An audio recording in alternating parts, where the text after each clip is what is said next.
Bonsoir à tout le monde, merci d'être venu. Effectivement, j'ai un titre très long, donc c'est assez compliqué de le dire en entier.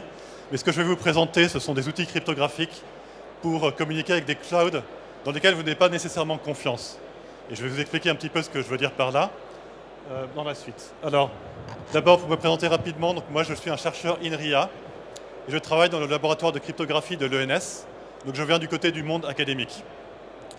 Et aujourd'hui, techniquement, je vous parle en tant que chercheur INRIA, mais je fais aussi partie du projet PEPR Secure Compute, qui est un projet France 2030, et qui traite justement exactement de ce sujet-là, donc de la communication avec des clouds non sécurisés ou dans lesquels vous n'avez pas confiance.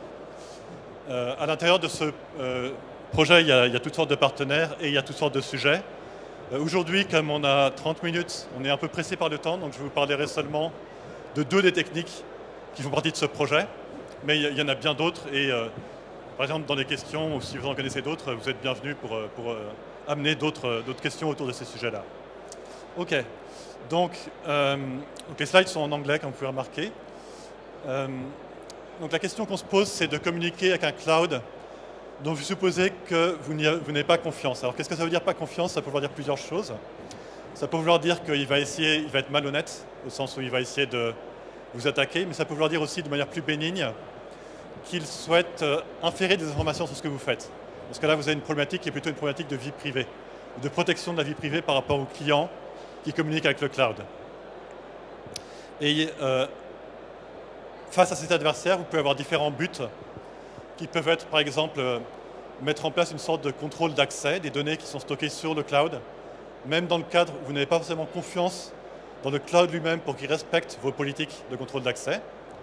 Donc ça, vous pouvez le faire avec des technologies cryptographiques de type Attribute-Based Encryption. Vous avez des problématiques de confidentialité, de vie privée, vous avez des problématiques d'anonymité, vous avez des problématiques d'avoir des garanties que le cloud fait les calculs que vous souhaitez qu'il fasse. Alors, donc tout ça, ce sont des choses qui ne sont pas originales, je pense. Ce sont des choses que vous connaissez. Le principe d'aujourd'hui, ce dont moi je vais vous parler, c'est la manière d'aborder certains de ces problèmes avec des outils cryptographiques. Parce que moi, je suis cryptographe, et c'est évidemment là-dedans que je suis compétent. Alors, qu'est-ce que j'entends par outil cryptographique? Je pense que vous savez tous ce que c'est que la cryptographie. Il y a plusieurs manières de la présenter. La manière dont je la vois, c'est que c'est une sous-partie de la sécurité informatique, une petite sous-partie. La sécurité informatique a beaucoup d'autres problèmes qui vont bien au-delà de la cryptographie. Mais elle permet d'avoir des garanties assez fortes. C'est-à-dire des garanties de sécurité qui sont parfois très fortes. Ah oui, on me fait signe que je n'avais pas le micro suffisamment près, j'espère que vous entendiez ce que j'ai dit. Donc elle permet d'avoir des garanties de sécurité très fortes. Alors je vais d'abord donner un exemple simple de ça qui va illustrer ce dont je vais parler après, parce que c'est un peu le même type de garantie qu'on va avoir. Donc un exemple simple de garantie forte qu'on peut avoir avec de la cryptographie, c'est pour le chiffrement de bout en bout. Comme vous savez, quand vous utilisez des messageries, des applications de messagerie, un certain nombre d'entre elles proposent des solutions de chiffrement de bout en bout, c'est-à-dire que le message qui quitte votre téléphone est déjà chiffré avec une clé qui ne sort jamais de votre téléphone. Et donc là, vous avez une garantie assez forte dans le sens où si vous avez confiance dans le endpoint, dans le client que vous maîtrisez, qui est chez vous, vous savez que tout ce qui sort est déjà chiffré avec des clés qui ne sortent pas de chez vous. Donc vous n'avez pas besoin de faire confiance à ce qui est dans l'extérieur. Donc là, vous voyez un peu l'idée de ce dont je vous parlais avec ces histoires de cloud dans lesquelles on n'a pas confiance. Donc là, on voudrait faire le même genre de garantie, mais pour des fonctionnalités qui sont beaucoup plus riches que simplement le chiffrement. D'accord? Et donc ce type de technologie est utilisé par exemple dans Signal, qui est le protocole qui sous-tend WhatsApp par exemple, et toutes sortes d'autres clients. Il y a des contraintes qui en sortent en termes de rapidité, de fonctionnalité et d'expérience client. Donc par exemple, là c'est pas très important parce que ce sont pour des applications de communication d'humain à humain. Alors du point de vue d'ordinateur, les humains c'est extrêmement lent. Donc si vous utilisez des technologies qui, d'un point de vue cryptographique, sont un petit peu lentes, c'est pas trop grave. Parce que une milliseconde pour un humain, c'est rien, pour un ordinateur, c'est déjà énorme. Et puis d'autre part, il y a des contraintes d'utilisation. Donc par exemple, vous avez peut-être remarqué que si vous utilisez Signal, quand vous voulez accéder à Signal depuis un nouveau terminal, un nouvel ordinateur, un nouveau téléphone, vous avez besoin de communiquer avec votre ancien. Vous avez besoin de mettre en ligne un ancien téléphone, ordinateur qui était déjà connecté, qui avait sur votre compte. Et pourquoi? C'est parce que les clés sont sur vos terminaux à vous, ils ne sont pas stockés par Signal. Donc ce type d'architecture a des implications sur l'expérience client. Mais comme vous pouvez voir dans le cas de Signal, c'est très accepté. Par exemple, WhatsApp, c'est très utilisé dans le monde, c'est la plus grande ligne en haut. Même si vous ne pouvez pas lire le petit texte ici, c'est la plus grande ligne. Enfin, c'est extrêmement... Voilà, dans certains contextes d'utilisation, c'est acceptable d'avoir ce type de contraintes. Voilà. Et ça permet d'avoir toutes sortes de garanties assez fortes. Dans le cas de Signal, mais je ne vais pas beaucoup le développer parce que ce n'est pas exactement le sujet aujourd'hui. Il y a, par exemple, le fait que quand vous vous connectez la première fois, il est capable de détecter tous vos correspondants qui utilisent déjà Signal. Et ça, il est capable de le faire sans connaître vos contacts. Et donc là, il ne triche pas. Au lieu de tricher, ce qu'il fait, c'est qu'il utilise des techniques de cryptographie avancées. Donc, en l'occurrence, un composant sécurisé plus quelque chose qui s'appelle Oblivious RAM. Donc, malheureusement, je n'aurai pas le temps de parler aujourd'hui. Mais ça vous donne une idée qu'en utilisant des techniques cryptographiques, on peut avoir des fonctionnalités assez poussées. OK. Évidemment, ça ne règle pas tous les problèmes. Ça ne règle pas les problèmes de la sécurité de vos clients à vous. Ce à quoi faisait allusion la citation d'Edward Snowden que j'avais mis tout à l'heure. Ça ne règle pas non plus les erreurs humaines que vous connaissez sans doute aussi et qui sont mentionnées ici par le fondateur de Signal. OK. Une autre chose que ça ne règle pas, ce sont toutes les questions de métadonnées. Donc ça, ce sera vrai aussi pour certaines des solutions dont je parlerai après. Là, je peux vous montrer la quantité de métadonnées qui sont stockées par l'application Signal et par WhatsApp et par Facebook Messenger qui utilisent tous le protocole Signal, mais qui utilisent de manière différente en stockant une quantité de métadonnées qui sont très différentes. Voilà, donc tout ça pour vous donner un peu un cadre simple pour le genre de techniques dont on va parler. Mais les techniques dont je vais parler aujourd'hui sont des techniques de cryptographie plus avancées. Donc il y en aura deux. Il y en a une, c'est Fully Homomorphic Encryption. Et puis l'autre, ce sera les preuves Zero Knowledge. Donc je vais essayer de vous expliquer ce que ça fait et à quoi ça peut servir. Et de vous dire rapidement quelles sont les limites, où on en est aujourd'hui pour ces techniques-là. Donc ce sont deux des techniques qui sont développées dans le projet PEPR que je vous ai mentionné au début. OK, donc qu'est-ce que c'est que Fully Homomorphic Encryption? Alors, j'ai été surpris quand j'ai donné des présentations à des gens qui viennent de l'industrie récemment. J'ai été surpris du fait qu'en fait beaucoup de gens savaient déjà ce que c'était, donc je ne sais pas si c'est le cas aujourd'hui. Mais je vais quand même rappeler ce que c'est au cas où vous ne le sauriez pas. Donc l'idée, c'est que vous avez un certain nombre de données claires et vous allez les chiffrer chez vous. Vous allez envoyer ces données chiffrées à un cloud extérieur qui n'a pas vos clés. Ce cloud extérieur sera capable de calculer une fonction arbitraire sur vos données chiffrées. C'est-à-dire que même s'il ne connaît pas le contenu de vos données ni votre clé de chiffrement, il voit seulement les données chiffrées, il peut quand même calculer des fonctions arbitraires sur ces données. Il obtient le résultat de ces calculs sous forme chiffrée, toujours, donc il ne voit rien à aucun moment. Il vous renvoie le résultat de son calcul, qui est toujours chiffré, et qui est toujours chiffré avec votre clé, même s'il ne la connaît pas lui. Et vous pouvez déchiffrer ce résultat avec votre propre clé, et vous obtenez le résultat de son calcul sur vos données. À aucun moment, le cloud ne voit vos données, enfin vraiment à aucun moment. En fait, il n'apprend absolument rien à aucune étape de ce processus. D'accord ? Donc les garanties sont vraiment très fortes. Et en fait, les garanties ressemblent beaucoup aux garanties de end-to-end encryption que j'ai mentionné tout à l'heure. C'était fait exprès, puisque si vous avez confiance en votre client, ce qui sort de votre client est chiffré avec votre clé qui ne sort jamais de chez vous. Et donc vous n'avez pas besoin de faire confiance à ce qui se passe à l'extérieur, en un sens. Vous savez que tout ce que va à l'extérieur, ce sera des données chiffrées par vous, avec votre clé qui ne sort pas de chez vous. D'accord ? Mais par contre, la différence, c'est que au lieu d'avoir un chiffrement de données qui est inerte, vous ne pouvez rien faire avec, en un sens, à part les stocker. Là, votre contrepartie du côté du cloud peut faire des calculs vraiment arbitraires. Donc c'est très fort. Alors pour vous donner un exemple simple, donc il y a plusieurs startups, ou même, je ne sais plus si on peut les appeler startups aujourd'hui, il y a un certain nombre d'entreprises en France aujourd'hui qui travaillent sur ces technologies. Donc, une d'entre elles, c'est Zama. Et là, je les cite parce qu'ils ont des exemples d'utilisation de FHE sur leur site. J'ai mis l'adresse en bas, cette image-là est prise de leur site, où ils vous disent, par exemple, vous pouvez prendre une image sur votre téléphone, vous la chiffrez, vous l'envoyez sur un cloud. Ce que voit le cloud est entièrement chiffré, il applique un filtre sur votre image, qui est juste un calcul. Et je vous ai dit qu'on pouvait faire n'importe quel calcul, donc calculer un filtre sur une image, vous pouvez le faire. Et il vous renvoie le résultat, et vous voyez le résultat de l'application du filtre sur votre image. Alors évidemment, si c'était pour mettre en noir et blanc, vous auriez pu le faire sur votre téléphone. Mais vous pouvez imaginer que vous pouvez faire ça avec des filtres plus complexes, par exemple qui utilisent de l'intelligence artificielle ou d'autres choses. ou qui sont propriétaires, ou bien que vous mettez à jour régulièrement, vous ne voulez pas que le client les télécharge à chaque fois. Vous pouvez faire ça pour des choses un peu plus avancées que juste mettre l'image en noir et blanc. C'est juste un exemple simple. Alors, je ne vais pas m'appesantir sur la partie technique. Donc en fait, je vais même peut-être sauter ceci. Je pense que j'ai été ambitieux sur la quantité de choses à présenter. Ce que je vais vous dire, c'est, je vous parlais plutôt de la partie pratique. Je vous ai dit, on peut calculer ce que vous voulez. Qu'est-ce que ça veut dire vraiment ce que vous voulez? Il y a quand même un peu des pièges de ce côté-là. Donc on va regarder un peu plus ce que ça veut dire fonction arbitraire. Alors, il faut penser qu'en informatique, de manière générale, il y a deux disons, modèles de calcul assez différents.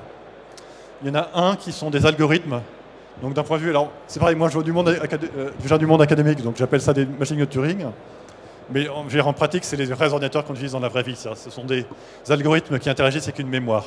Okay, c'est ça qui est important. Puis de l'autre côté, il y a un modèle de calcul où on a des circuits. Donc vous avez des entrées qui sont des bits, et puis vous avez des portes logiques. D'accord?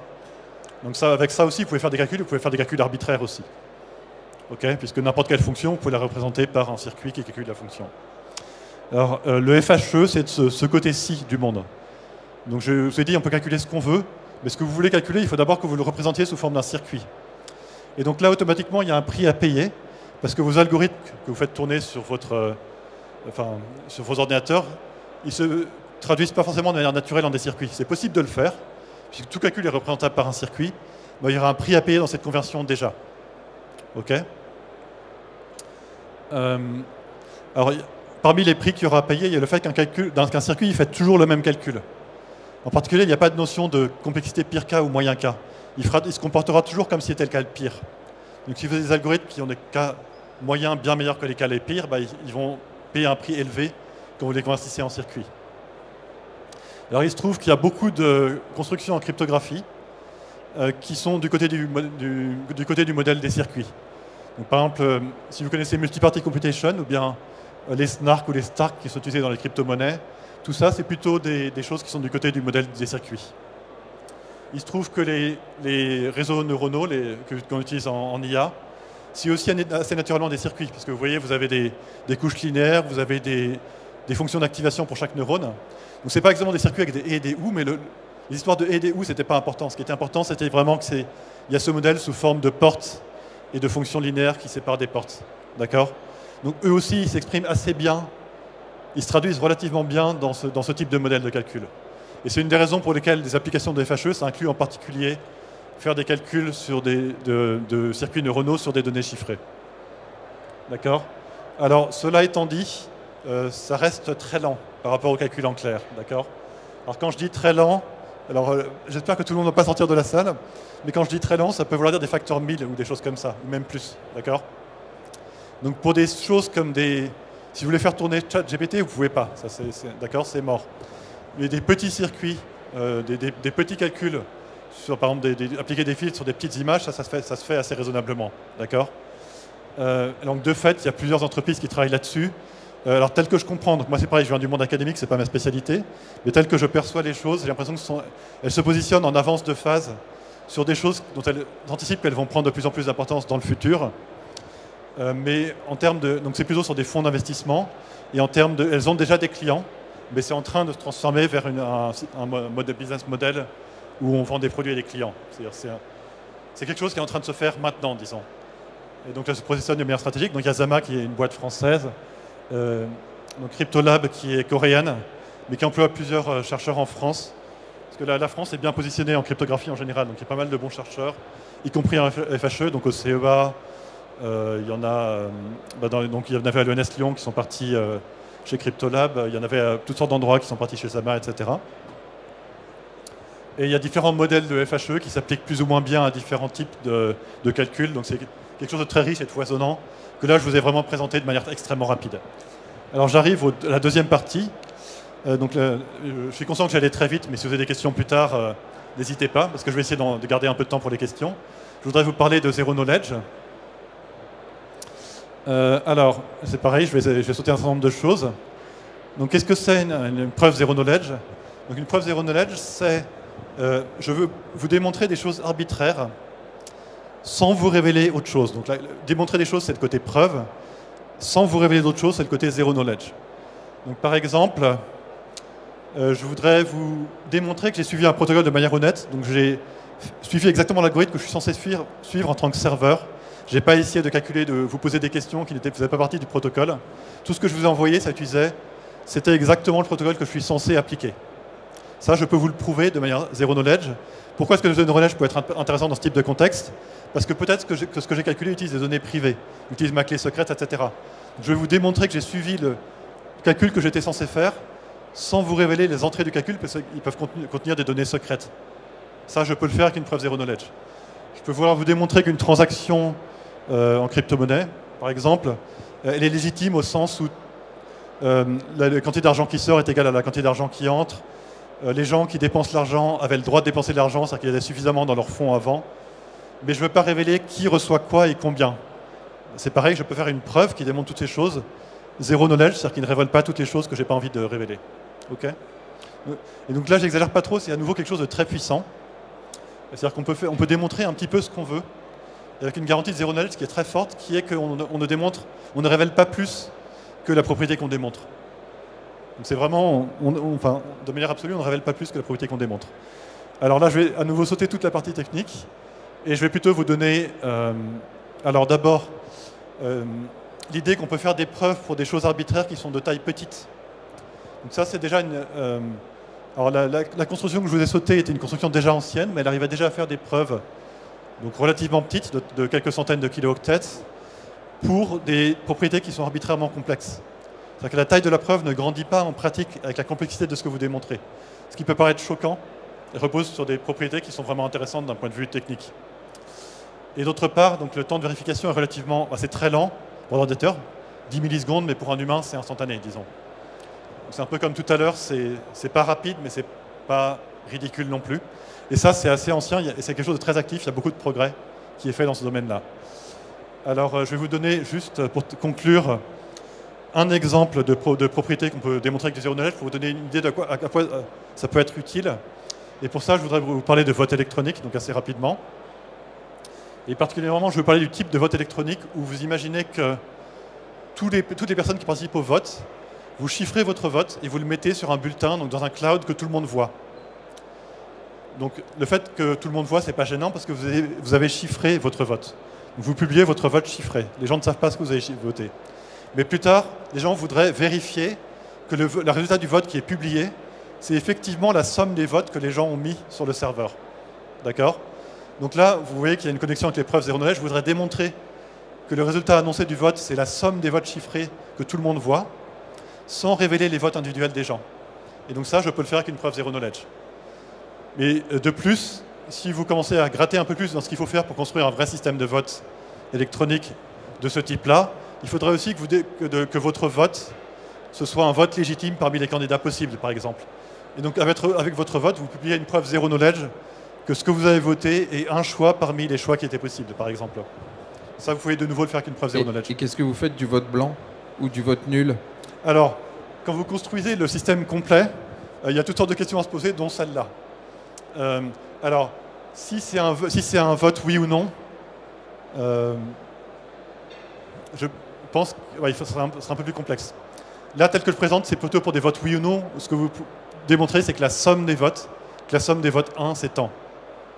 Mais ça, il y a des vrais systèmes de vote que vous pouvez utiliser aujourd'hui, que vous pouvez trouver en ligne si vous cherchez Helios ou Belenios, qui sont ce type de calcul et qui savent gérer le vote blanc de manière plus évoluée que ce que je vous dis là. Ok, donc là, il y a une petite question en cryptocurrency dont je ne vais pas en parler, parce que j'ai déjà un peu fait allusion tout à l'heure à comment ça fonctionnait. Voilà. Alors, je garde 5 minutes ou 10 minutes pour les questions? 5? D'accord. Oui, dans ce cas-là, je peux en fait vous dire quelques mots, ça illustre aussi un peu le... Alors, je peux vous dire d'abord deux choses qui sont intéressantes. Une première, c'est que je vous ai dit qu'on fait la somme des votes. Vous vous demandez, mais si j'ai chiffré mes votes, comment est-ce que je fais la somme des votes? En fait, on a les réponses dans la première partie de cette présentation. Vous pouvez calculer des fonctions arbitraires sur les votes. En fait, dans le cas de la somme, c'est très facile. Parce qu'il se trouve que les sommes, on sait les faire de manière très efficace. On n'a pas besoin de faire du fully homomorphic encryption. On peut faire du additively homomorphic encryption qui est beaucoup plus rapide. Ça vous donne un peu l'idée que dans des cas particuliers, il y a des solutions beaucoup plus rapides que les solutions complètement générales dont je vous ai parlé avant. Et donc, ce type de système de vote utilise à la fois du chiffrement homomorphe et des preuves zero knowledge. Une deuxième chose que je peux vous dire, c'est... alors, ça, c'est vraiment pas mon domaine et je ne suis pas un avocat forcément des crypto-monnaies, mais c'est une application qui est intéressante d'un point de vue technique et moi, je suis là pour parler des aspects techniques. Alors, un grand problème si vous voulez faire de l'argent en ligne, c'est que si je vous donne une série de bits qui représente de l'argent, vous pouvez dupliquer cette série de bits comme vous voulez, d'accord? Donc comment est-ce que je peux garantir que vous n'allez pas la dépenser plusieurs fois? Ça, c'est un des gros problèmes de ce type de système. Et la manière dont c'est résolu dans les versions de base de Bitcoin, c'est simplement toutes les transactions qui ont déjà jamais faites sont rendues publiques. Par contre, ceux qui envoient de l'argent et qui le reçoivent, ce sont des clés publiques. Donc il y a un pseudonymat qui est mis en place. Mais les transactions elles-mêmes sont publiques dans le Bitcoin de base. Il y a des crypto-monnaies plus avancées qui évitent ça. Donc, c'est-à-dire que tout le graphe des transactions est public, ce qui amène toutes sortes d'autres problèmes. Par exemple, on peut l'analyser et déduire toutes sortes d'informations. Et donc, il y a toutes les limites du pseudonymat que vous connaissez, qui n'est pas d'anonymat complet. Comment est-ce qu'on veut rendre ça complètement anonyme? Vous publiez vos transactions et vous les chiffrez entièrement. On ne connaît pas les montants, ni qui envoie, ni qui reçoit. Mais il faut que je démontre que tout ça, c'est légitime. Et bien ça, je peux le faire de manière complètement générique avec des preuves zero knowledge. D'accord? Et il y a des vraies crypto-monnaies qui font ça. Donc ça vous donne aussi l'idée que c'est des vraies choses qui sont déployées dans la vraie vie. Même si c'est cher, il y a des cas d'utilisation où ça peut se justifier. Ok, donc la conclusion, c'est qu'il y a toutes sortes d'outils cryptographiques qui vont bien au-delà du chiffrement, des signatures, des outils cryptographiques de base, qui permettent de faire des fonctionnalités vraiment avancées. Donc on a parlé de fully orthographic encryption, on a parlé de zero knowledge. Il y a aussi functional encryption, où là, le serveur connaît le résultat du calcul sur des données chiffrées. Mais comme vous ne voulez pas l'autoriser à calculer des fonctions arbitraires, sinon il pourra prendre toutes vos données, vous lui donnez des clés qui l'autorisent seulement à calculer certaines fonctions. Et vous contrôlez quelles fonctions vous l'autorisez à calculer sur vos données. En contrepartie de ça, il voit les résultats en clair. Il y a attribute-based encryption qui fait en gros permettre de faire du contrôle d'accès, mais de manière cryptographique. Donc il y a des garanties cryptographiques. Il y a Oblivious RAM qui permet de faire ce que je vous ai dit tout à l'heure, qui permet de cacher les accès mémoire de manière purement logicielle. C'est assez fort aussi, ce qui est utilisé par Signal pour faire des détections de contacts, comme j'ai dit tout à l'heure. Et puis encore toutes sortes d'autres choses, multi-party computation, on peut calculer des fonctions arbitraires de manière conjointe, etc. Donc tout ça, il y a des prix à payer, c'est pas gratuit d'un point de vue efficacité et fonctionnalité. Les fonctionnalités peuvent être plus restreintes que quand vous faites ça en clair. C'est développé de manière très active, y compris dans le projet PEPR que j'ai mentionné tout à l'heure, mais déjà depuis pas mal d'années. Et il y a pas mal d'experts en France sur ces sujets-là du côté académique. La France, c'est vraiment pas une exagération, c'est très bien positionné d'un point de vue recherche crypto en général. Et même si vous allez dans des conférences de cryptographie, c'est un des pays les plus présents, je pense, directement après les États-Unis et la Chine, quoi. Donc si ces sujets vous intéressent, il y a pas mal d'experts. Pas forcément moi, parce que ce n'est pas exactement mes sujets en réalité, mais il y a vraiment beaucoup d'experts à qui parler en France sur ces sujets-là. Donc voilà, on peut passer aux questions. Alors, on va commencer déjà par vous applaudir, Brice, parce que c'était très clair, très précis. Merci beaucoup. Avez-vous des questions? Oui, monsieur. Le calcul dans le cloud au début, lui, il n'est pas chiffré. Alors, le programme qui va tourner dans le cloud non sécurisé, oui. Le provider, il connaît le calcul qu'on fait. Alors oui, dans le FHE de base, tel que je l'ai présenté, c'est le cas. Maintenant, il y a quelque chose que j'ai sauté parce que je suis allé un peu vite, qui est qu'on peut vouloir des garanties plus fortes sur ce qu'on le calcule. On peut vouloir cacher, en fait cacher le calcul que fait le serveur au serveur, mais ça devient encore beaucoup plus cher, en tout cas à ma connaissance. Donc c'est faisable au moins en théorie. On connaît des solutions, mais c'est cher. Il y a aussi l'inverse. On peut vouloir que le calcul fait par le serveur soit caché au client. Par exemple, si votre algorithme c'est quelque chose de propriétaire, vous pourriez vouloir que le client voit le résultat, mais pas quel calcul vous avez fait. Ça aussi, il y a des techniques. Et là, par contre, c'est pas très cher. Ça, on arrive à le faire de manière assez efficace. Une autre question? Bonjour. Je ne sais pas si j'ai tout compris, mais je vais essayer de formuler une question. J'ai l'impression qu'on parle de comment mettre des données chiffrées dans le cloud, laisser le cloud provider pouvoir faire des opérations sans pourtant qu'il accède aux données. Oui, c'est exactement ça. Et je pense que c'est un cas d'usage qu'on a tous. En tout cas, moi, je fais partie d'une société où justement on veut mettre les données dans le cloud, les chiffrer, mais dès qu'on les chiffre, on s'aperçoit que le fournisseur cloud, il ne peut plus faire grand-chose, en fait. Exactement. Ce que vous nous présentez là, c'est du POC ou c'est de la prod? Alors, ça existe, ça fonctionne ou... Alors, ça fonctionne, mais c'est très lent. Je vous dis, il y a des D'accord. facteurs 1000, enfin, vous prenez quand même des facteurs très, très importants. Donc il y a Ok. beaucoup d'applications où c'est pas acceptable. D'accord. Donc c'est acceptable quand vous pouvez vous permettre d'avoir des calculs chiffrés beaucoup plus lents que ce que vous feriez en clair. En particulier quand les calculs ne sont pas trop gros ou pas trop complexes. Il y a certains calculs, comme j'ai dit par exemple tout à l'heure, le cas où vous faites des sommes, ou par exemple vous calculez des moyennes, des choses comme ça se fait très vite. Quand vous faites des calculs complexes, ça peut devenir très cher. Mais oui, on peut vraiment faire ce que j'ai annoncé, de manière générale. Oui. Une autre question? Bonjour, merci pour la présentation. J'avais une question avec les propriétés qu'on rajoute aux algorithmes de chiffrement. Est-ce qu'on ne prend pas le risque aussi d'avoir une baisse de la robustesse de ces algorithmes vis-à-vis des attaques qu'il pourrait y avoir dessus? Ah oui. Alors, quelle garantie on a là-dessus en fait? Alors, ça dépend à quoi vous comparez. Donc si vous comparez à des choses comme AES, je pense que tout le monde a confiance que c'est sûr. Là, c'est vrai que c'est des choses qui sont un peu plus à la pointe, qui sont en train d'être développées. Et de fait, il y a des gens qui ont démontré des attaques sur certains de ces chiffrements-là. Donc ce n'est pas des attaques fondamentales, c'est-à-dire au sens, ils fonctionnent, mais les paramètres qui ont été pris étaient trop agressifs. C'est-à-dire qu'ils avaient pris des paramètres pour que ce soit plus efficace, un peu trop, et du coup ça a mené à des attaques. Donc c'est des choses qui sont en train d'être développées. On a quand même confiance. Je pense que les gens ont vraiment confiance que ça fonctionne dans le fond. Mais quand vous déployez en vrai, il faut fixer des paramètres pour les chiffrements. Et bon, ça c'est encore... Enfin voilà, c'est quelque chose qui se fait encore.